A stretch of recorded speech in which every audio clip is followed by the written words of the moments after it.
Dan pemirsa, bagaimana langkah KPK menangani perkara korupsi Lukas NMB dan bagaimana menjaga kondisi tetap aman karena banyaknya pendukung dari Lukas NMB? Kita akan membahasnya dengan Kabid Humas Polda Papua Ahmad Mustafa Kamal dan Pendeta Albert Yoku, tokoh agama sekaligus Ketua Forum Kerukunan Umat Beragama Kabupaten Jayapura, dan nanti juga akan bergabung bersama kita PLT Juru Bicara KPK Ali Fikri untuk ikut bersama-sama berdiskusi dalam dialog kita pada sore hari ini. Saya langsung sapa. Selamat sore Pak Kamal dan Pak Albert.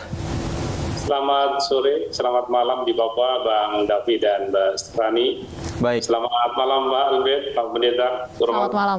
Selamat malam, semoga sehat selalu. Pak Kamal, tadi juga kami mendapatkan informasi beberapa orang simpatisan Lukas NMB sudah diamankan oleh polisi. Hingga saat ini Pak, bagaimana sebenarnya situasi di sekitar kediaman Lukas NMB Pak? Untuk situasi wilayah Papua pada umumnya cukup kondusif, ya. Masyarakat aktivitas seperti sedia kala, dalam arti kata bahwa hari ini masyarakat juga dalam aktivitas baik anak pelajar, sekolah, dan kegiatan-kegiatan masyarakat atau perekonomian. Memang kita tahu bahwa di kediaman Pak Lukas NMB yang ada di Goya Tengah, di distrik Muara Tami, memang ada beberapa warga masyarakat yang ada di sekitar kediaman beliau. Memang sejak ditetapkannya beliau sebagai tersangka oleh KPK, memang beberapa warga datang ke sana, bahkan datang ketika Makobrimob ketika Pak Lukas dipanggil atau diundang untuk dimintai keterangan oleh KPK di Makobrimob. Namun waktu itu pengacara dan juru bicaranya langsung datang ke lokasi dengan keluarganya ke Makobrimob dan menjelaskan kepada pihak KPK, terus kemudian dan pendukungnya saat itu juga membubarkan diri. Untuk Papua cukup kondusif, bahkan kemarin ketika para pendukung Pak Lukas datang ke DPRP untuk menyampaikan permintaan dari warganya, KPK melalui DPRP cukup kondusif karena sebelumnya bahwa pihak kepolisian Polda Papua, Polres Kota Jayapura dan Polres Jayapura sudah mengawali pertemuan-pertemuan untuk mengkomunikasikan beberapa hal agar situasi Kota Jayapura sebagai kota provinsi Papua saat ini tetap kondusif. Jadi baik di Kabupaten Jayapura di Sentani kemarin cukup kondusif, kemudian di Kota Jayapura dan Kabupaten Kerom juga cukup kondusif. Baik Pak Kamal, kami ingin konfirmasi, jadi untuk saat ini apakah massa masih ada yang bertahan di depan rumah Gubernur Papua? Massa masih ada, tapi tidak sebanyak beberapa hari yang lalu. Tapi masih ada yang berjaga? Jadi masih ada, tapi tidak sebanyak kemarin sebelum massa datang ke DPRP menyampaikan permintaan atau orasinya, dan kita lakukan pengawalan. Alhamdulillah terkait dengan proses demokrasi yang ada kemarin cukup bagus, karena kita lakukan pertemuan dengan pihak Korlap agar pihak-pihak jangan sampai terprovokasi oleh kelompok-kelompok yang sengaja datang bersama dengan KRP. Ini akan buat situasi yang berbeda. Jangan sampai peristiwa 2019 kemarin juga terjadi di Kota Jayapura. Baik, dan sudah bergabung juga bersama kami juru bicara KPK Ali Fikri. Saya sapa terlebih dahulu. Selamat sore Mas Fikri. Selamat sore Mbak. Baik, Mas Fikri, saya ingin langsung tanyakan kepada Anda, sejauh ini sudah lebih dari 2 pekan, Gubernur Papua ditetapkan sebagai tersangka dan masih juga belum bisa diperiksa oleh KPK. Apa langkah yang akan diambil KPK? Apakah ada kemungkinan untuk melakukan jemput paksa? Ya, baik Mbak. Jadi sejauh ini tentu kami akan melakukan pemanggilan ulang ya terhadap tersangka LE ini untuk diperiksa, dan kami berencana pekan depan untuk menghadirkan atau hadirnya tersangka ini di Gedung Merah Putih KPK. Oleh karena itu pada kesempatan ini kami juga ingin sampaikan KPK berharap tersangka maupun penasihat hukumnya agar kooperatif hadir, dan kami meyakini gitu ya, dengan melihat situasi Papua kemarin dengan unjuk rasa damai, saya kira perlu kita apresiasi bersama begitu ya penyampaian aspirasi oleh warga Papua kemarin, sehingga ini menunjukkan bahwa tersangka maupun penasihat hukumnya kami meyakini akan hadir memenuhi panggilan KPK. Sudah Karena melakukan panggilan kami ingin pemeriksaan, sampaikan Mas Fikri. juga, ya, kami ingin sampaikan juga bahwa kesempatan inilah bagi tersangka untuk menyampaikan di hadapan tim penyidik KPK secara langsung. Tentu kami akan perhatikan hak-hak tersangka di dalam proses penyidikan begitu ya, dan itu yang menjadi prinsip KPK. Ada persamaan hukum, ada kemudian asas praduga tak bersalah, ada hak-hak dari tersangka yang kemudian kami penuhi tentunya begitu. Baik, Mas Fikri, sudah berapa kali KPK melakukan panggilan pemeriksaan terhadap Gubernur Papua Lukas NMB? Ya, untuk pada proses penyelidikan, jadi ini kan berawal dari laporan masyarakat dan kasusnya sudah cukup lama sesungguhnya, sebagaimana benar yang disampaikan oleh Pak Menko kemarin begitu ya, Menko Polhukam. Tentu di dalam proses penyelidikan itu ada mekanisme mengundang pihak-pihak terkait untuk dilakukan permintaan keterangan dan klarifikasi. Dan itu yang kemudian KPK lakukan termasuk kepada Pak LE ini selaku Gubernur Papua. Namun informasi yang kami peroleh dari teman-teman tim penyelidik KPK yang bersangkutan tidak menggunakan haknya, tidak hadir pada pemanggilan yang telah dilakukan pada saat itu.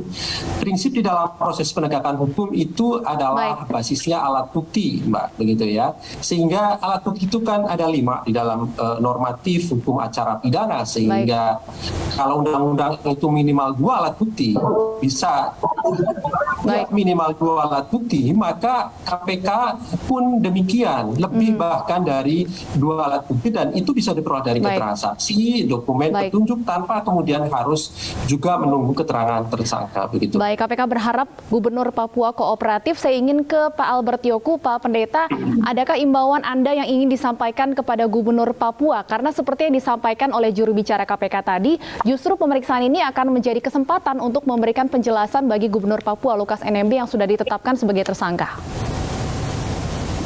Ya, terima kasih, Mbak. Jadi dalam menjelang adanya penyampaian aspirasi lewat demonstrasi, saya juga sudah menulis di beberapa koran-koran lokal kami di sini untuk Bapak Lukas berjiwa gentleman atau berjiwa besar menghadapi hal yang sedang terjadi. Karena sebagai pemimpin kita disumpah janji untuk tunduk pada peraturan-peraturan dan perundangan yang berlaku, dan juga termasuk di dalamnya bekerja sesuai dengan good governance, transparansi, akuntabel. Ini kan hal-hal yang menjadi tanggung jawab kita sebagai pemimpin. Nah, karena itu di dalam etika, moral, secara spiritual, keagamaan, ini juga bagian yang harus yang kita juga beritahu untuk menjadi motivasi bahwa mengaku sesuatu kita ya secara iman ya kepada Tuhan, itu hal-hal yang kita anggap bertentangan dengan kitab suci, ya mengaku sesuatu dalam pekerjaan-pekerjaan yang kita lakukan itu juga baik, karena hal itu membenarkan kita dari sisi hukum dan peraturan yang berlaku secara normatif untuk kita semua. Baik, ini ya, yang kami himbau supaya berikut itu saya juga menyampaikan bahwa mari kita lihat raport dari Provinsi Papua yang sudah terus-menerus disampaikan sebagai provinsi terkorup, IPM terendah, termiskin, dan tidak nyaman, serta kerja-kerja pemerintah yang good governance-nya jauh dari nilai-nilai yang baik. Maka upaya-upaya ini dilihat sebagai upaya untuk mengedukasi dan membangun kembali sikap dan kegiatan pemerintah yang lebih baik ke masa depan. Baik, dan Pak Pendeta sampai detik ini pun masih ada masa yang berjaga di depan rumah Gubernur Papua, sehingga sepertinya jemput paksa ini akan sulit untuk dilakukan untuk mencegah adanya situasi yang memanas. Tanggapan Anda, Pak Pendeta? Ya, saya pikir sekarang dengan begitu banyaknya kita mengedukasi dan juga media cetak elektronik telah menulis cukup banyak hal yang memberi pengetahuan ya kepada halayak ramai di sini. Pengertian-pengertian itu dan bukti-bukti itu pasti akan membuat mereka mengerti. Apalagi penjelasan dari KPK bahwa akan dilakukan dengan baik dan kalau tidak bersalah akan dibebaskan. Ini semua kan yang perlu kita sampaikan terus-menerus sehingga masyarakat yang awam terhadap proses-proses ini memahami bahwa proses ini bukan proses yang seperti yang kita pandang bahwa tokoh kita ini akan mengalami kesulitan, akan mengalami hal-hal buruk. Ini kan hal yang baik. Jadi penjelasan dari Polda, penjelasan dari kita semua pasti akan bisa mengedukasi. Dan yang terakhir saya titip terus untuk orang yang sudah dipercaya oleh Pak Lukas ya Gubernur ini bahwa kuasa hukumnya itu sudah dipercaya. Jadi kita minta peran kuasa hukum itu untuk profesional di bidang tugasnya. Baik, Pak Kamal, informasinya ada 14 demonstran yang diamankan karena membawa senjata tajam. Dari hasil pemeriksaan, apa tujuan demonstran ini membawa senjata tajam? Jadi sampai tadi siang rekan-rekan atau warga masyarakat yang kemarin datang dari beberapa titik, memang kita lakukan razia sesuai dengan kesepakatan 1 hari sebelum dilaksanakan unjuk rasa. Tidak ada bawa alat tempur, alat perang dan sebagainya. Tapi kita dapat informasi di lapangan bahwa ada indikasi akan terjadi kerusuhan yang akan diprovokasi oleh kelompok-kelompok yang menginginkan Papua ini tidak damai. Maka dari itu kita lakukan penyekatan dan lakukan pemeriksaan di titik-titik kumpul sehingga kita dapatkan berapa barang-barang tajam termasuk bom ikan. Bom ikan itu kan di Taman IMI ini kan cukup ramai warga. Kalau itu diledakkan di sana kan siapa yang jadi korban? Kita semua terprovokasi. Akhirnya baik aparat kepolisian, TNI Polri yang ada di lokasi, bahkan masyarakat yang menyampaikan orasi akan menjadi korban. Nah, maka dari itu upaya-upaya itulah yang kita lakukan. Dan kita masih dalami apakah mereka hanya ikut-ikutan saja atau memang dia sengaja mempersiapkan diri untuk bikin kacau situasi Papua. Siapa Pak Kamal yang Anda maksud kelompok-kelompok yang menginginkan kondisi Papua tidak damai ini? Artinya ini berasal dari luar pendukung yang melakukan aksi unjuk rasa kah?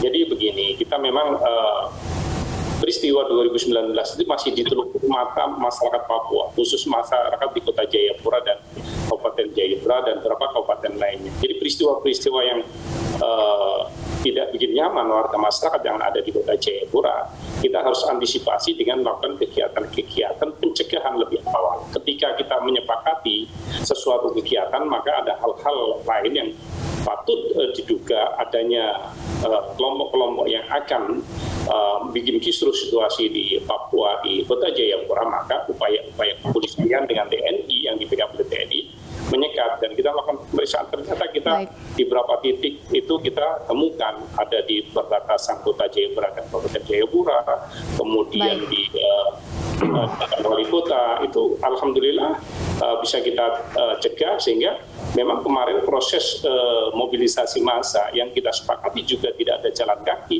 tidak ada menggunakan sepeda motor, ternyata betul-betul kondusif. Nah, ini ternyata masyarakat kita juga sadar tentang kebutuhan demokrasi yang dibangun oleh masyarakat kita di Papua. Baik, Mas Fikri, selain terkait gratifikasi, juga ada informasi terkait Gubernur Papua yang disinyalir juga mengalir ke judi online. Seperti apa proses penanganan penyidikan terkait hal ini? Ya, tentu pada prinsipnya segala informasi dan data yang KPK terima ya terus kami kembangkan lebih jauh nantinya di dalam proses penyidikan ini ya. Sejauh ini kami sudah sampaikan kepada masyarakat bahwa kami sedang melakukan proses penyidikan atas dugaan suap dan gratifikasi gitu ya. Dugaan suap dan dugaan gratifikasi, tetapi tidak menutup kemungkinan akan terus dikembangkan pada penerapan undang-undang lain seperti tindak pidana pencucian uang ataupun ketentuan-ketentuan lain yang sebagainya. Dan ini semuanya berproses, begitu ya. Saat ini sebagai bukti permulaan kami masih pada kasus suap dan gratifikasi. Untuk pemeriksaan Lukas NMB sendiri, apakah KPK membuka opsi untuk dilakukan di Papua, Mas Fikri? Iya, mengenai teknis tempat pemeriksaan saya kira bisa di mana saja gitu ya. Tetapi yang terpenting adalah sikap kooperatif dari tersangka untuk menghadiri panggilan dari tim penyidik KPK menjadi penting. Sekali lagi ini adalah kesempatan yang baik bagi tersangka ataupun penasihat hukumnya untuk menerangkan di hadapan tim penyidik KPK atas pembelaannya begitu ya. Atas alat bukti yang telah KPK miliki tentu sudah dengan koridor hukum ya, proses-proses koridor hukum yang ada yang saya sebutkan di awal tadi, hak-hak dari tersangka kami perhatikan dengan asas-asas hukum yang berlaku seperti tadi itu asas pradukata bersalah itu tentu kami junjung tinggi termasuk hak asasi manusia dalam proses penyidikan perkara ini. Baik, lalu apa alasan terakhir Lukas NMB tidak memenuhi panggilan dari KPK? Iya, yang terakhir kan kemudian ada konfirmasi ya, jadi bukan mangkir tetapi ada konfirmasi dari penasihat hukumnya bahwa yang bersangkutan sedang sakit begitu ya, sehingga tidak bisa hadir memenuhi panggilan dari tim penyidik KPK. Di dalam proses ataupun prosedur hukum itu ada istilah mangkir. Istilah mangkir itu ketika dipanggil tapi tidak ada konfirmasi, itu baru kemudian kita sebut dengan mangkir. Dalam perkara ini, Pak LE melalui kuasa hukumnya ada konfirmasi kepada tim penyidik KPK ketika dipanggil. Nah, artinya bahwa kalau kemudian kami membaca beberapa statement di media begitu ya, bahwa Pak LE akan kooperatif, ini menjadi hal baik begitu ya, termasuk penasihat hukumnya untuk bisa hadir menerangkan di hadapan tim penyidik KPK. Ya, itu menjadi harapan kami pekan depan bisa hadir. Surat panggilan tentu kami segera kirimkan kepada penasihat hukum ataupun tersangka Pak LE ini. Sudah ada jadwal pemanggilan berikutnya artinya Mas Fikri? Iya, sudah kami jadwalkan untuk pekan depan. Nanti kami akan informasikan update perkembangannya sejauh mana pemanggilan itu, termasuk mengenai tempat dan waktu. Tentu kami juga nanti akan sampaikan. Pada prinsipnya proses penyidikan yang dilakukan oleh KPK terbuka sebagai bentuk transparansi kerja-kerja KPK, namun memang ada keterbatasan. Informasi yang dikecualikan tentu tidak bisa kami sampaikan kepada publik karena memang undang-undang demikian mengaturnya begitu ya, sebagai proses penyidikan yang tidak bisa disampaikan, termasuk mengenai materi penyidikan. Kenapa kemudian kami juga tidak sampaikan ke masyarakat? Karena itu adalah informasi yang dikecualikan. Nanti pada prinsipnya ketika proses ini memang berlanjut terus, pasti kami nanti akan uji bersama ya, terdakwa atau tersangka di pengadilan, di depan majelis hakim, diberi kesempatan yang sama untuk mengujinya di hadapan majelis hakim. Alat bukti dari penyidik, dari jaksa KPK, ataupun dari tim penasihat hukum ataupun dari terdakwa juga diberi kesempatan yang sama untuk membuktikan. Tadi dari Pak Pendeta juga sampaikan, kalau kemudian tidak bersalah ya tidak akan dihukum. Kalau kemudian bersalah dan juga sebaliknya kalau bersalah juga dihukum. Itulah prinsip kerja hukum seperti itu. Tetapi ada proses pengujian, begitu kan? Ada proses pengujian yang bersama-sama dilakukan.